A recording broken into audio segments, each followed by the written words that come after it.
You've noticed that the journey to your calling seems to be taking a bit more time than usual. I want to explain the mysterious process that God considers before committing His work into your hands. This video will give you an eye-opening revelation into the way God works and how He shapes your capacity before promoting you. Without wasting much of your time, let's get right into it. It's often easy to hear people pray to God, asking Him to promote them or use them as He used the apostles of the Bible. This in itself isn't a bad prayer, but the truth is all of these mighty men and women God used in the Bible did something most people today don't do. They paid a price, and that price is something not many people are willing to pay. God can use anybody, but the type of character that a person has will determine how far God uses them. For Him to use you, He will first need to train you, and if He cannot train you, He cannot use you. For example, David was anointed as a young boy to be king over Israel, but it was many years of proving, moving, and preparation before he actually took the throne. Moses spent 40 years in the wilderness as a shepherd before God commissioned him to lead Israel out of Egypt. Even Jesus didn't begin public ministry until age 30 after spending years in obscurity, obeying the Father, and learning the trade of carpentry. Impatient people despise these seasons of training and testing that precede promotion.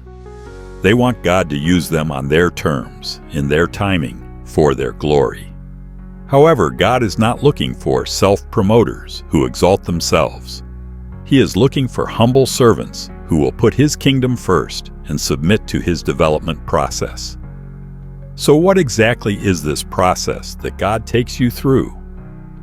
Let's find out. Whenever you come to God with a willing heart to work for Him, God will accept you, but He will not immediately promote you to the position you are asking for.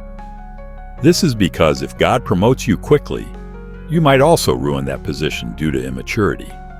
So what does God do first?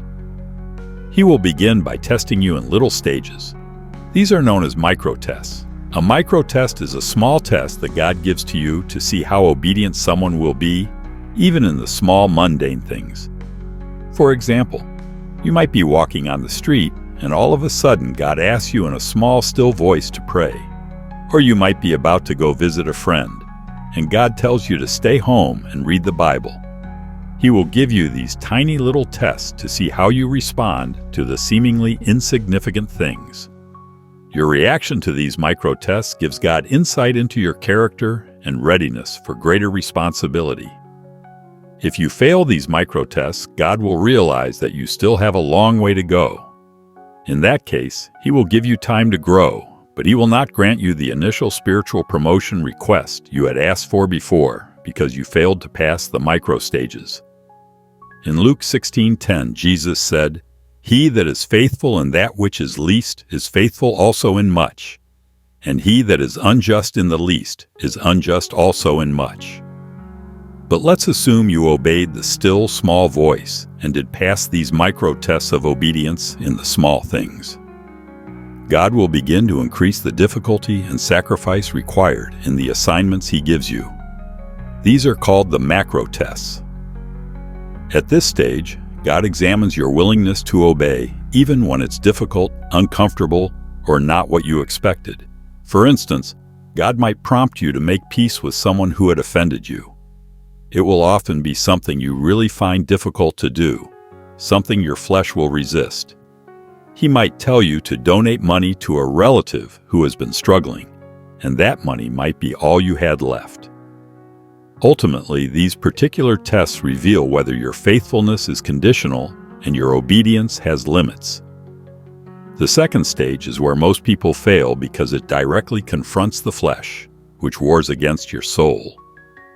Galatians 5:17 says, "For the flesh lusteth against the Spirit, and the Spirit against the flesh. And these are contrary the one to the other, so that ye cannot do the things that ye would." If you refuse or resist these macro tests, you have failed. It shows God that you're not yet ready.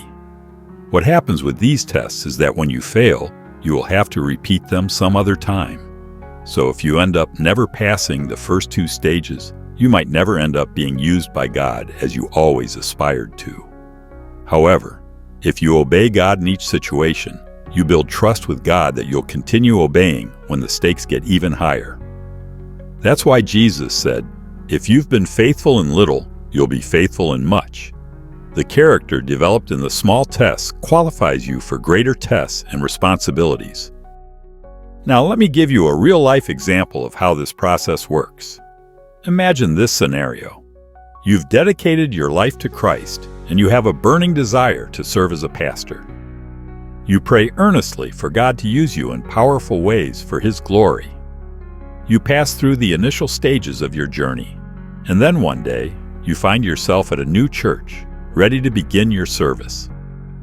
Upon your arrival, you might expect God to appoint you as the lead pastor immediately, given your fervent dedication. But what does God often do? Instead of placing you in the pulpit, He might guide you to the children's department to serve. In many cases, this unexpected turn can be discouraging. You may even question God's choice, wondering why you're not immediately in the role you envisioned as the lead pastor. In most cases, many people get upset and disappointed. You might begin to feel upset and ask God why on earth He's sending you to the children's department when He clearly knew that you wanted to be the lead pastor. After working in the children's department for a while, you might then expect God to promote you into finally becoming that minister you always dreamt of. But what will He do?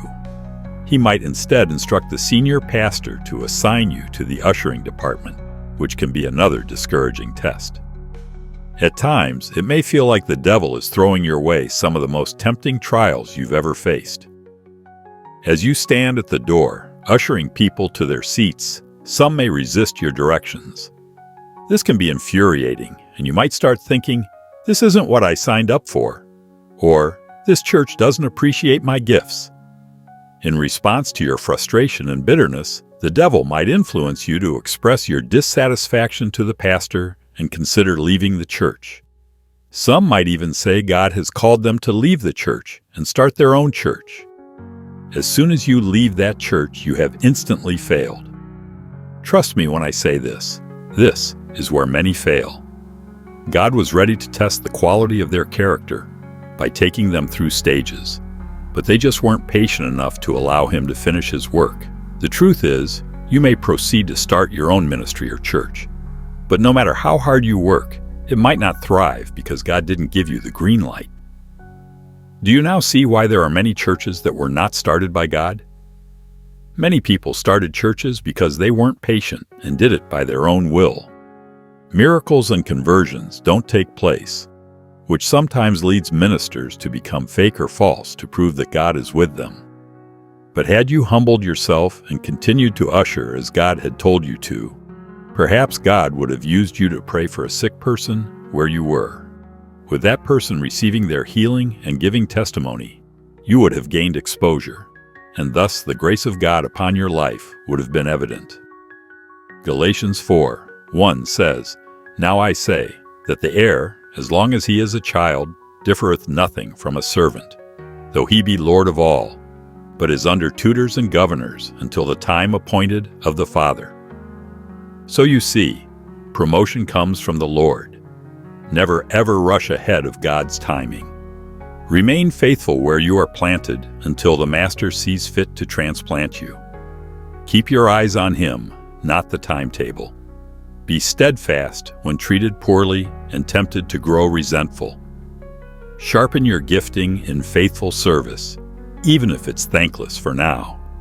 As you persevere in obedience and humility, you demonstrate readiness for promotion. Then, in God's strategic timing, He will exalt you and provide bigger opportunities to accomplish great things for His glory.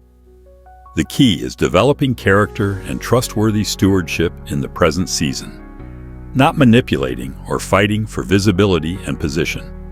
Seek first His kingdom and trust that, at the proper time, He will use you to impact many lives for eternity. So there you have it. Thank you for watching. If you love our videos, please feel free to subscribe to our YouTube channel.